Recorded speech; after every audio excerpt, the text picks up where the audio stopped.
Assalamualaikum warahmatullahi wabarakatuh. Kami dari kelompok 5 kelas IPS 1 akan menjelaskan tentang motif dan prinsip ekonomi. Saya Muhammad Yazid Atala. Halo, perkenalkan nama saya Muhammad Adam Setiawan. Saya Natasha Salsabila Putri. Saya Muhammad Maulana Fahri.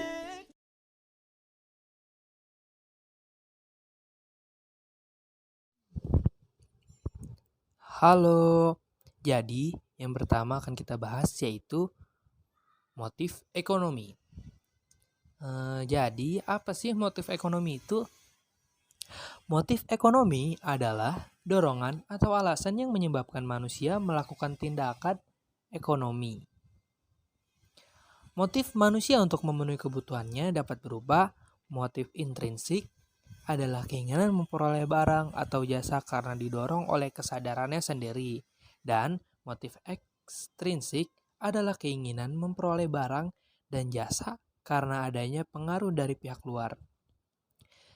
Adapun beberapa motif ekonomi yang mendorong manusia melakukan tindakan ekonomi, yaitu 1 adalah motif mencari keuntungan.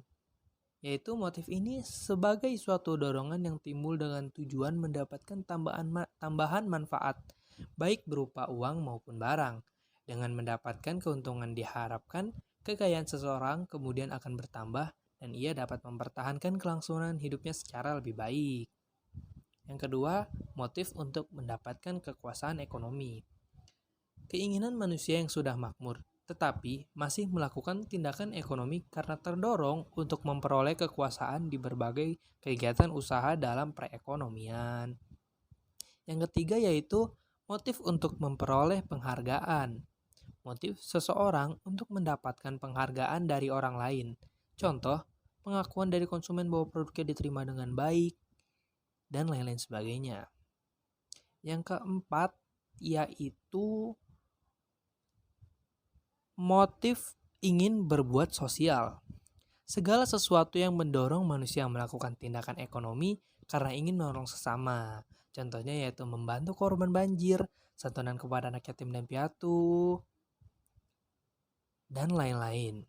Yang kelima yaitu motif untuk mencukupi kebutuhan hidup dan meningkatkan kemakmuran. Motif ini bertujuan agar terjadi keseimbangan antara kebutuhan dan alat pemuas kebutuhan. Begitu tentang motif ekonomi.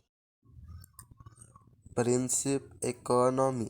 Manusia akan memilih pengorbanan terkecil untuk mencapai tujuan tertentu atau dengan pengorbanan tertentu. Demikian disebut prinsip ekonomi.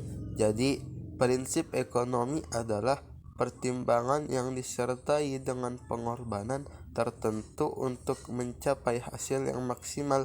Prinsip ekonomi berlaku bagi setiap orang. Penerapan prinsip ekonomi dalam kehidupan sehari-hari dapat dilakukan dalam kegiatan konsumsi atau konsumen, kegiatan produksi atau produsen, dan kegiatan distribusi atau distributor.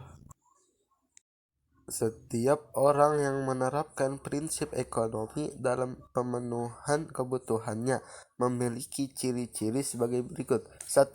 Bertindak rasional. 2. Bertindak ekonomis. 3. Bersikap hemat. 4. Membuat skala prioritas. Dan 5. Bertindak dengan prinsip cost and benefit. Ada yang tahu nggak prinsip ekonomi terbagi menjadi berapa? Nah, iya benar, terbagi menjadi 3. Yang pertama, prinsip ekonomi konsumen. Prinsip ekonomi konsumen dilakukan dengan memperhatikan hal-hal berikut. Hal-hal dari prinsip ekonomi konsumen terbagi menjadi 3. Yang A, menyusun skala prioritas kebutuhan dengan mendahulukan kebutuhan yang paling mendesak, dan seterusnya sampai pada yang tidak mendesak.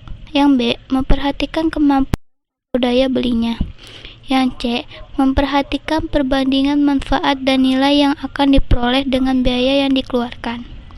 Yang kedua, prinsip ekonomi produsen.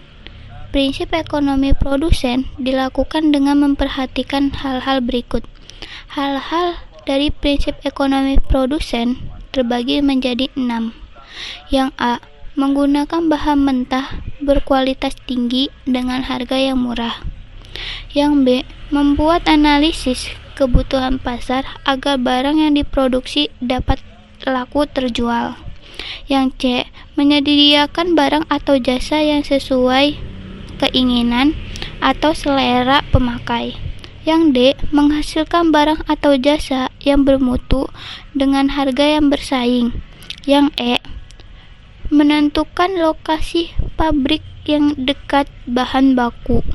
Yang F. Perolehan manfaat atau laba yang lebih besar. Dan yang ketiga, prinsip ekonomi distributor atau pedagang. Prinsip ekonomi distributor atau pedagang dilakukan dengan memperhatikan hal-hal berikut. Hal-hal dari prinsip ekonomi distributor atau pedagang terbagi menjadi 3.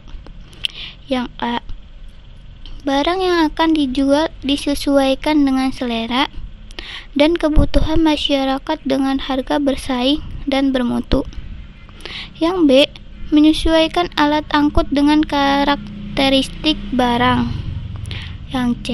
Membeli barang secara langsung dari produsen sehingga harganya lebih murah dan keuntungan yang diperoleh lebih maksimal.